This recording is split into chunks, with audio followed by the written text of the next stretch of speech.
My wife became completely distant after our daughter was born and stopped taking care of her, so I did everything alone while working full time. I finally got her into treatment thinking we were fixing things, but she was secretly planning to abandon us for another man. Hello Reddit, I, 34M, think my wife Felicia, 32F, regrets our daughter and possibly even hates me for it. When Felicia and I first got serious, she told me straight up that kids weren't in her plans. She was clear about it from the start. She had been on birth control pills since college and was looking into getting an IUD placed. I told her I was fine either way. I grew up as an only child and my childhood wasn't great, so I never had this burning desire to be a father. If it happened, cool. If not, also cool. About 6 months into our relationship, Felicia went to get the IUD. She wanted the hormonal one because her periods were brutal. The insertion went fine, but 3 months later she started having constant spotting and cramping. Her doctor told her to give it time to adjust. 6 more months passed and it got worse instead of better. She was bleeding more days than not and the cramps were so bad she'd miss work. Finally her doctor removed it and told her to try a different method. Felicia asked me if I'd consider a vasectomy. I worked in retail management at the time and my insurance was garbage. The procedure would have cost me over $1,000 out of pocket. We were trying to save for a down payment on a house and barely making ends meet. I told her I couldn't afford it right then, but maybe in a year or two. She understood, but I could tell she was frustrated about it. We used condoms for about 8 months. Then one night in early 2019, we'd been drinking at her sister's wedding. We got back to our hotel room and things happened. We didn't use protection. The next morning Felicia freaked out. She took Plan B within 12 hours, but it didn't work. 6 weeks later she took a pregnancy test and it came back positive. Felicia cried for 2 days straight. Not happy tears. She kept saying she wasn't ready and didn't want this. I tried to be supportive and told her I'd respect whatever decision she made. She scheduled an appointment at a clinic to discuss her options. But then something changed. Her mom called her and somehow found out about the pregnancy. Her mom is very religious and went off about how Felicia would be committing murder and God would never forgive her. Her mom guilt-tripped her for hours. Felicia's relationship with her mom was already rocky, but she didn't want to completely destroy it. Felicia canceled the clinic appointment. She told me she decided to go through with the pregnancy. She said maybe it was meant to be and she'd adjust to the idea. I asked her multiple times if she was sure and if this was really what she wanted. She said yes. I believed her. The pregnancy was rough. Felicia had hyperemesis gravidarum, which is severe morning sickness. She threw up constantly for the first 5 months. She lost 15 pounds before she started gaining any pregnancy weight. She had to go on medical leave from her job as a dental hygienist because she couldn't be around patients when she was vomiting multiple times per shift. Her leave was unpaid after the first 2 weeks. Money got tighter. I picked up extra shifts and started doing DoorDash deliveries on my days off to make up for her lost income. Felicia stayed home and was miserable. She barely left the couch except to throw up or pee. She didn't want to see friends or family. She just wanted to be left alone. Around month 6, the vomiting finally stopped. Felicia seemed to perk up a little. She started talking about the nursery and picking out baby names. She seemed more invested. I took that as a good sign. We found out we were having a girl and decided to name her Sammy. Sammy was born in November 2019 via C-section because she was breech. Felicia's recovery was brutal. The incision got infected and she had to be readmitted to the hospital for 3 days to get 4 antibiotics. Sammy stayed with my mom during that time. When Felicia got out, she was in pain for weeks. I took 2 weeks of paternity leave from my retail job. During those 2 weeks I did most of the baby care because Felicia was recovering from surgery. I changed diapers, did night feedings with bottles, did laundry, cooked meals. Felicia mostly slept or sat on the couch staring at nothing. I figured she was just exhausted from surgery and new mom life. When I went back to work, things got worse.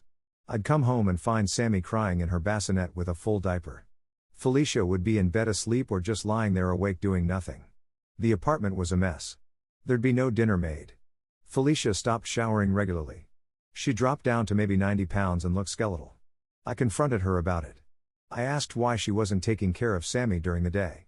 She snapped at me and said she was trying her best and I had no idea how hard it was. We fought about it constantly. I started coming home on my lunch breaks to check on Sammy and change her diaper. My boss wasn't happy about it, but I didn't know what else to do. By the time Sammy was 6 months old, I was doing everything. I'd get up with her at night even though I had to be at work at 6 a.m. I'd get her dressed and fed in the morning before I left. I'd rush home on lunch to feed her again. Then I'd come home after my shift and do bedtime routine, make dinner, clean up. Felicia just existed in the background. She'd hold Sammy if I physically handed her over, but she never initiated any interaction. She never smiled at her or talked to her.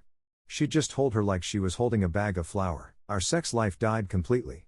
We tried a handful of times in the first few months after her doctor cleared her at 6 weeks postpartum. But Felicia would just lie there not responding. No sounds, no movement, nothing. It creeped me out. I stopped initiating and she never brought it up.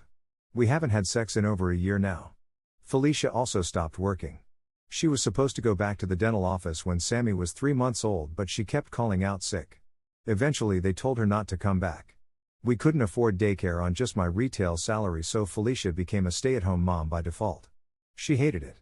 She'd tell me constantly how much she missed working and having her own money. But she wouldn't apply for any jobs or do anything about it. I switched jobs 8 months ago.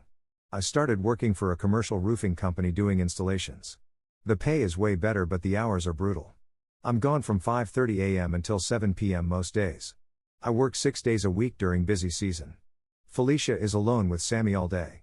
I thought having more money would help. It didn't. Felicia still doesn't cook or clean. I hired a woman from our apartment complex to come clean once a week, and Felicia acts like that's some huge burden on her privacy. The cleaner told me last week that Felicia usually isn't even dressed when she shows up at 10 a.m. She's still in pajamas, just sitting on the couch while Sammy plays on the floor alone. Sammy just turned 1 year old last month. She's hitting all her milestones according to the pediatrician. She's starting to walk and says a few words like mama and dada. But Felicia barely reacts to her. When Sammy says mama, Felicia doesn't look up. When Sammy falls and cries, I'm the one who picks her up even if Felicia is sitting right there. Felicia will sometimes feed her or change her diaper if I'm not home, but it's like she's just going through the motions. There's no emotion behind it. Last week I came home and found Sammy sitting in the playpen where I'd left her that morning at 5:30 a.m. She was still in the same pajamas. Her diaper was soaked through and leaking. She had a terrible rash. Felicia was asleep in bed. It was 7 p.m. I woke Felicia up and lost it on her. I yelled at her about how she'd left our daughter sitting in piss all day. Felicia yelled back that she'd had a bad day and I needed to back off. She locked herself in the bathroom for 2 hours. I don't know what to do anymore. Felicia won't talk to me about anything real. If I try to bring up her mood or behavior, she shuts down or screams at me to leave her alone. She's lost so much weight that her clothes hang off her. She looks sick. She sleeps probably 16 hours a day. When she's awake, she just sits and stares at the TV or her phone. She doesn't laugh or smile. She doesn't engage with me or Sammy at all. I've thought about divorce. I've even looked up lawyers. But then I feel like garbage for thinking that way. Felicia is clearly struggling with something. But at the same time, I'm drowning here. I'm working 60+ hours a week doing hard physical labor. I come home and immediately take over all the childcare and housework. I do all the cooking, cleaning, shopping, laundry. I handle all of Sammy's doctor appointments and schedule everything. I'm running on 4 or 5 hours of sleep a night. I have no social life. I haven't seen my friends in months. My back is killing me from work and I can't even take a day off to rest because we need the money. Meanwhile, Felicia does essentially nothing all day and still acts like she's the victim in all this. She complains about being stuck at home but won't look for jobs.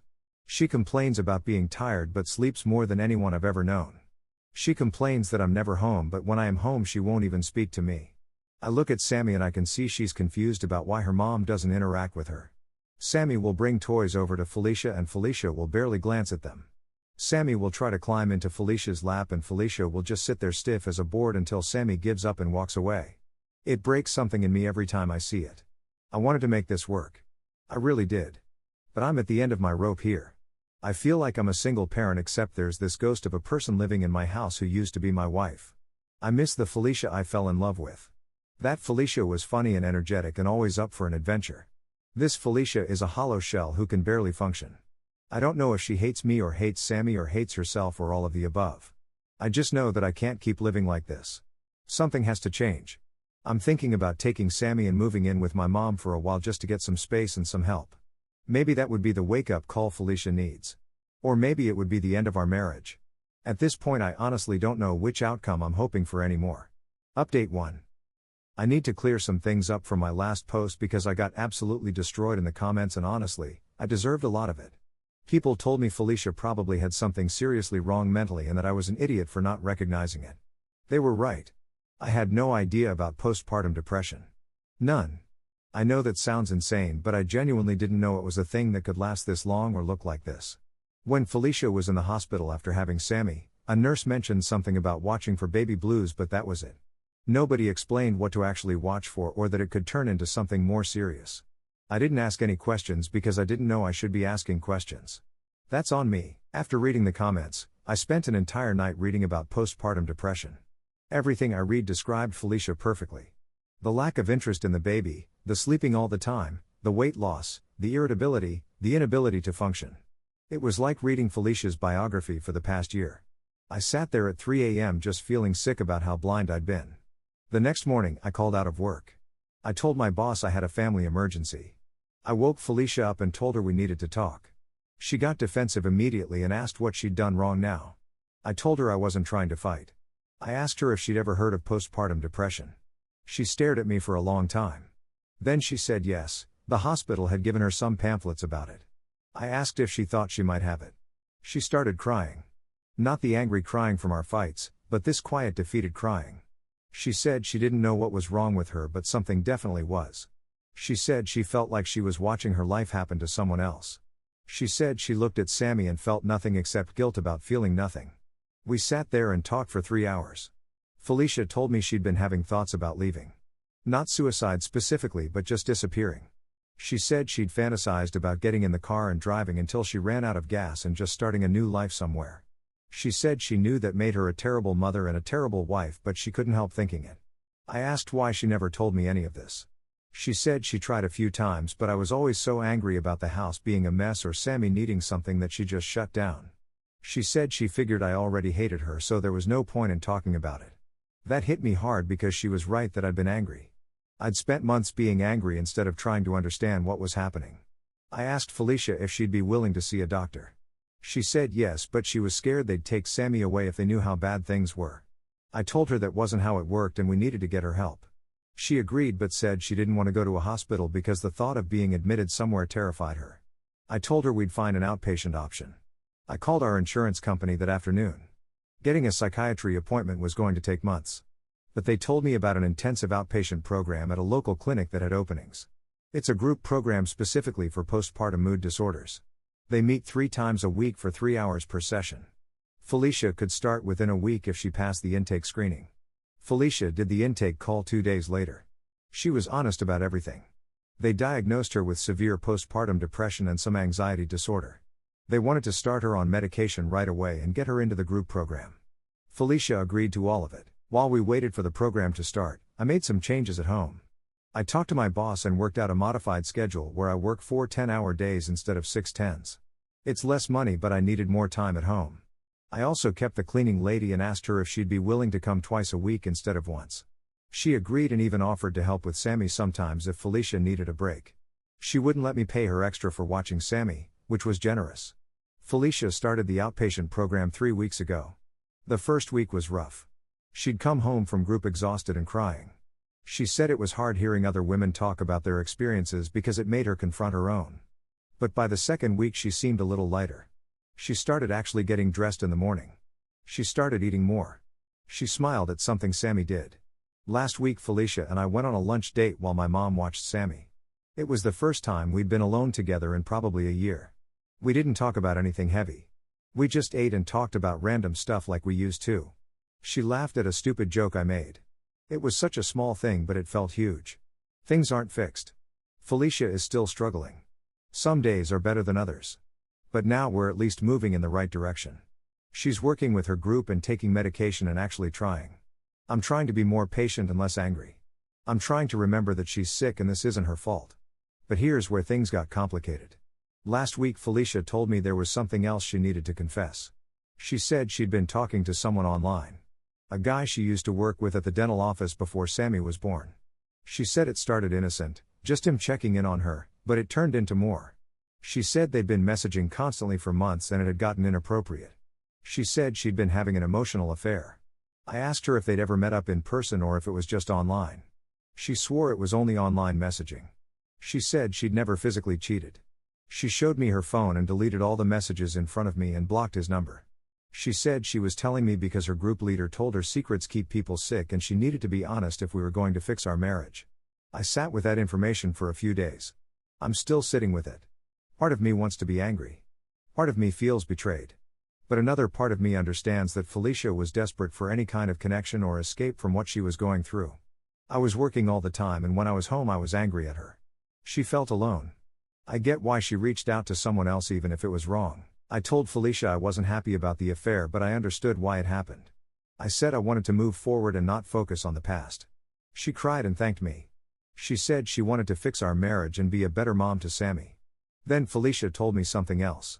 She said she'd been hurting herself. She rolled up her sleeves and showed me dozens of small cuts on her forearms. Some were old and scarred over. Some were newer. I had no idea. She wears long sleeves constantly so I never saw. She said she started doing it around the time Sammy was 6 months old. She said it was the only time she felt anything real. I asked if she was still doing it. She said not since starting the medication but she still thought about it. She promised to tell her group leader and her psychiatrist. I made her promise that if she felt the urge she'd call me first. She agreed. So now we're here. Felicia is in treatment. We're working on things. Sammy is doing fine and doesn't seem to notice any of the tension. My mom has been helping more, which is a relief. I'm trying to be supportive while also processing everything Felicia told me. I know a lot of people will say I should leave her because of the affair. Maybe they're right. But I took vows. I said in sickness and in health. Felicia is sick. Really sick. I'm choosing to stay and help her get better. Maybe that makes me stupid. But right now I need to focus on getting my wife healthy and keeping my daughter safe and happy. Everything else can wait. Update 2. Felicia finished the 12-week outpatient program last week. She graduated if that's what you call it. They had a small ceremony thing and I took time off work to be there. She seemed proud of herself. The group leader told me privately that Felicia had made significant progress and was one of the hardest working participants. Things at home improved a lot over those 3 months. Felicia started engaging with Sammy more. She'd play with her on the floor and read her books. She started doing small household tasks like folding laundry or loading the dishwasher. She wasn't back to her old self but she was functioning better than she had in over a year. We started having conversations again. Real ones about things other than logistics and schedules. Felicia told me she wanted to go back to work eventually. She'd been working with her psychiatrist on managing her anxiety about it. She said being home all day was making her depression worse because she felt isolated and useless. I supported that idea. We looked into part-time positions at dental offices. Felicia reached out to her old boss to see if they'd take her back part-time. Her boss was understanding and said they'd love to have her back once she felt ready. Felicia was supposed to start in 2 weeks doing 3 days per week. But then last Tuesday I came home from work and the apartment was empty. Sammy wasn't there. Felicia wasn't there. The cleaning lady who was supposed to be there watching Sammy while Felicia was at a follow-up appointment was sitting in the living room crying. I asked where Felicia and Sammy were. The cleaning lady said Felicia had come home from her appointment and told her she could leave early. The cleaning lady thought it was weird but Felicia seemed fine so she left. She said she came back an hour later because she forgot her phone and found the apartment empty with a note on the kitchen table addressed to me. I picked up the note. It was 2 pages in Felicia's handwriting. She said she was leaving. She said she'd taken Sammy to her mom's house 4 hours away and that her mom would take care of Sammy for a while. She said she needed space to figure herself out and couldn't be a mother right now. She said she was sorry but this was what was best for everyone. The note said she'd left her phone at the apartment because she didn't want me tracking her or calling her. She said she'd check in with her mom in a few days to make sure Sammy was okay. She left her mom's phone number at the bottom of the note. I called Felicia's mom immediately. Her mom answered and confirmed that Felicia had dropped Sammy off that afternoon. She said Felicia had shown up unannounced, handed over Sammy and a diaper bag, said she needed a break, and left. Her mom said Felicia looked terrible and seemed agitated. Her mom tried to get her to stay and talk but Felicia refused and drove off. I asked Felicia's mom to keep Sammy there and that I was coming to get her. Her mom said that was fine but she was worried about Felicia. I said I was too but I needed to get my daughter first. I drove 4 hours to Felicia's mom's house. I got there at midnight. Sammy was asleep in a pack and play in the guest room. Felicia's mom made me coffee and we talked. She said Felicia had been calling her more frequently over the past few weeks. She said Felicia seemed better at first but then started talking about how she felt trapped and like she'd made a mistake having Sammy. Her mom tried to encourage her to stick with the treatment, but Felicia said the treatment wasn't working and nothing was working. I asked if Felicia's mom had any idea where Felicia went. She said no, Felicia wouldn't tell her. She said she'd tried calling Felicia's phone but it went straight to voicemail. I told her Felicia had left her phone at home. I stayed at Felicia's mom's house that night. In the morning, I packed up all of Sammy's stuff and drove back home. I tried calling the outpatient clinic to let them know Felicia had left, but they said they couldn't discuss her case with me without her permission. I called the police to file a missing person report, but they said since Felicia left voluntarily and left a note she wasn't technically missing. They said unless I had evidence she was in danger they couldn't do anything. For 3 days I heard nothing. I took emergency leave from work. My mom came to stay with me to help with Sammy. I checked Felicia's credit card transactions and saw charges at a gas station about 6 hours south near the Mexican border. Then the charges stopped. On day 4, Felicia's mom called me. She said Felicia had called her from someone else's phone. Felicia told her mom she was safe and staying with a friend. She said she needed more time and not to worry. Her mom tried to get more information but Felicia hung up. I asked her mom if she thought Felicia meant a friend or if she meant the guy from the dental office she'd been having the online thing with. Her mom paused and said she didn't know Felicia had been talking to someone. I explained the emotional affair. Her mom said it was possible that's who Felicia was with, but she couldn't be sure. I logged into our phone account online and pulled records of Felicia's texts before she left her phone at home. In the weeks leading up to her leaving, she'd been texting one number hundreds of times per day. I reverse searched the number. It belonged to the guy from her old dental office. The same guy she'd supposedly blocked and cut contact with months ago. She'd lied. She never stopped talking to him. The messages had gotten more intense over time based on the frequency. The last text from her to him the day before she left said she couldn't do this anymore and needed to get out. I felt like an idiot. She'd played me. She'd gone through the outpatient program and the medication and all the conversations about fixing our marriage, and the whole time she was planning to leave. She was planning to leave me and our daughter for some guy she used to work with. Yesterday I got an email from Felicia. She used a new email address I didn't recognize. The email was brief. She said she was sorry for leaving the way she did. She said she needed to be honest that she didn't love me anymore and hadn't for a long time. She said she felt forced into having Sammy and forced into staying home and forced into treatment. She said she met up with her old coworker a few weeks ago when she said she was at a doctor's appointment and realized she'd been in love with him for months. The email said she wanted a divorce. She said she'd sign whatever papers I sent her. She said she wanted minimal custody of Sammy, maybe weekends once per month. She said her old coworker was supportive and understood her better than I ever did. She said they were planning to move to Arizona together to start fresh. The email ended with her asking me to send her money through Venmo because she didn't have access to our bank account and needed cash for food and gas. She said she'd pay me back eventually. I didn't send the money.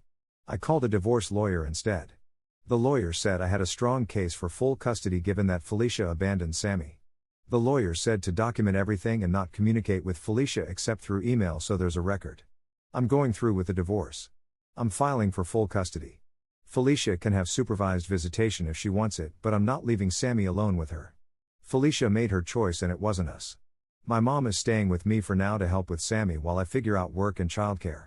I'm looking into daycare options, but they're expensive and have waiting lists. I might have to go back to a lower paying job with more flexible hours. Sammy asks for mama sometimes and I don't know what to tell her. I just distract her with toys or snacks. She's too young to understand what happened. I'm glad about that at least.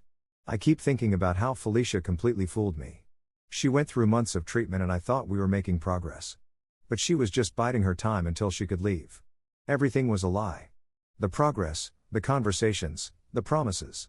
All of it. Update 3. It's been 4 months since Felicia left. The divorce was finalized 3 weeks ago. She signed everything without contesting anything. I got full custody. She got visitation rights for 4 hours every other Sunday if she wants them. She hasn't used them once. Felicia's mom keeps me updated occasionally. Felicia and the guy from the dental office moved to Arizona like she said they would.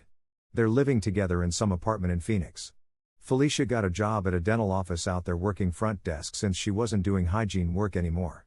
Her mom says Felicia seems happy from what she can tell over the phone. Felicia doesn't ask about Sammy much. She sent a birthday card last month with $20 in it. That was the extent of her involvement in her daughter's second birthday. My life has gotten into a routine. I'm still working for the roofing company, but I negotiated better hours.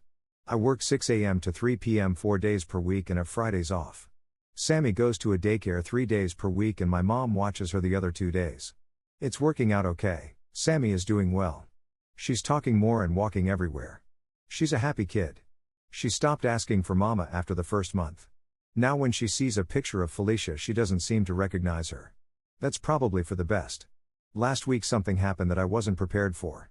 Felicia showed up at the daycare trying to pick up Sammy. The daycare director called me immediately because Felicia's name wasn't on the approved pickup list. I left work and got there in 15 minutes. Felicia was sitting in the lobby waiting. She looked different. She'd gained weight back and her hair was cut short. She had new clothes that actually fit her. She looked healthy physically but something about her seemed off. I asked what she was doing there. She said she was in town visiting her mom and wanted to see Sammy. I reminded her that she had visitation rights she could have used instead of showing up unannounced. She said she knew but she wanted to surprise Sammy. I told her that wasn't how this worked. I said if she wanted to see Sammy she needed to go through the proper channels and schedule it in advance. She got upset and said I was being difficult and keeping her from her daughter. I pointed out that she chose to leave and chose minimal custody and chose not to use the visitation she was granted. Felicia started crying in the daycare lobby. She said she made a mistake leaving and she wanted another chance. She said things didn't work out with the guy from Arizona and she realized she missed being a mom. She said she'd been getting help and was in a better place now. I asked if she'd been in any treatment or seeing a psychiatrist. She said no because her new insurance didn't cover it well but she was managing on her own. I asked if she was still on medication. She said she'd stopped taking it a few months ago because she felt fine without it. That told me everything I needed to know. She wasn't actually better. She was just in a good phase. The cycle would repeat itself eventually. And I wasn't going to let Sammy be caught in the middle of it again. I told Felicia she could reach out to my lawyer if she wanted to modify the custody arrangement, but I wasn't making any decisions standing in a daycare lobby. She asked if she could at least see Sammy for a few minutes. I said no. She got angry and called me cruel. She said I was punishing her for being sick. Maybe I am punishing her. Maybe that makes me a bad person. But I watched Sammy spend the first year of her life being neglected by a mother who couldn't function. I watched Felicia spiral and lie and abandon us. I'm not putting Sammy through that again just because Felicia suddenly decided she wants to play mom now that her relationship fell apart. Felicia left the daycare crying. Her mom called me later that day to yell at me for not letting Felicia see Sammy. She said I was heartless and Felicia deserved a second chance. I told her mom that Felicia had plenty of chances and chose to walk away. I said if Felicia wanted to be in Sammy's life she needed to prove she was stable first and go through the legal process. Her mom hung up on me. I haven't heard from either of them since. Yesterday I got a text from an unknown number. It was Felicia using some texting app. She sent a long message about how she's sorry for everything and knows she messed up but she's changed. She said the guy from Arizona was controlling and mean and she left him. She said she has her own apartment now and a stable job. She said she's ready to be a mom and wants to try again. I didn't respond. My lawyer told me not to engage with her outside of official channels. If she wants to file for a custody modification she can do that through court. But I'm not going to make it easy for her. People might think I'm being too harsh. Maybe I am. But I look at Sammy playing with her toys and laughing at cartoons and being a normal happy toddler and I remember what it was like when Felicia was around. The apartment was depressing.